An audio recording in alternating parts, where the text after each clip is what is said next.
යාළුවනේ මේ තියෙන්නේ මගේ මේ පෙටාපිස් ඉන්න ටැංකිය. මේක මොකවත් පේන්නේ නැහැ. සම්පූර්ණ කොළ පාට වෙලා තියෙන වතුර. ඉන්නවද දන්නේ නැහැ. මාළුවා පේන්නේ නැහැ නේද? ඇතුලේ ඉන්නවා ලස්සන මාළුවෙක්. මම දැන් මේක සම්පූර්ණ ක්ලීන් කරන්න යන මේ ටැංකිය.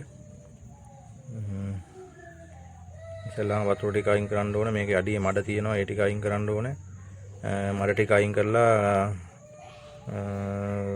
සබ්ස්ට්‍රේට් එක දිහට මේ අර තිරවන ගල් දාලා ආයෙ මේ උඩ තියෙන කංකුම් ගස් ටිකත් මේ විදිහටම දානවා. මොකද මේකේ මේ බෙටාපිස්ලා බෝ වෙනවා. මේ මගේ ගෑනු සතෙකුත් ඉන්නවා. ඌත් එක්ක දාලා බෙටාපිස් බෝ කරන්න පුළුවන්. මේ එහෙනම් අපි මේ ඉස්සලා කංකුම් ටික අයින් කරලා මඩ ටික අයින් කරලා ටැංකිය ක්ලීන් කරගෙන ඉමු.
යාළුවනේ දැන් මම මාළුවව මේ ටැංකිය රිලීස් කරගන්න යන්නේ. මේ කොහොම තමයි සෙටප් කරේ. මහා ලොකු දෙයක් කරලා නැහැ. මේ ගාල් ටිකක් දාලා අඩියට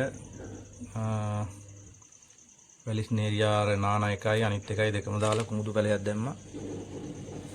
මාළුවා දාගමු. මේ ඉන්නේ මාළුවා.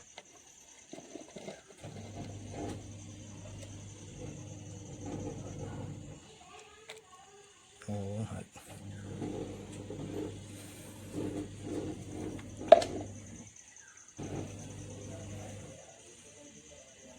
මේ විදිහට තමයි මාළුවා ඉන්නේ. තාම නම් ස්ට්‍රෙස් ඉන්නේ මාළුවා. වටේකින් බලනවා. වටේම කැරකිලා රවුමක් දාලා.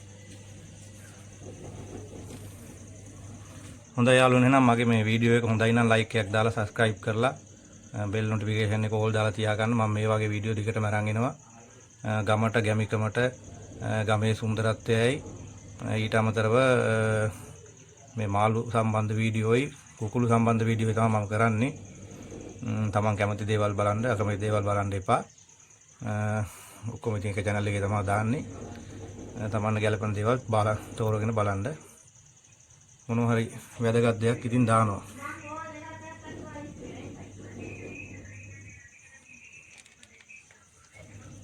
හරිම ලස්සනයි මාළුවා. හොඳටම හැදිලා ඉන්නේ. අර මොකද හිටියෙත් මේ හොඳ නැචරල් සෙටප් එකක හිටියේ. ඒ හින්දා සුපිරියටම කලර්ස් ඇවිල්ලා තියෙන්නේ.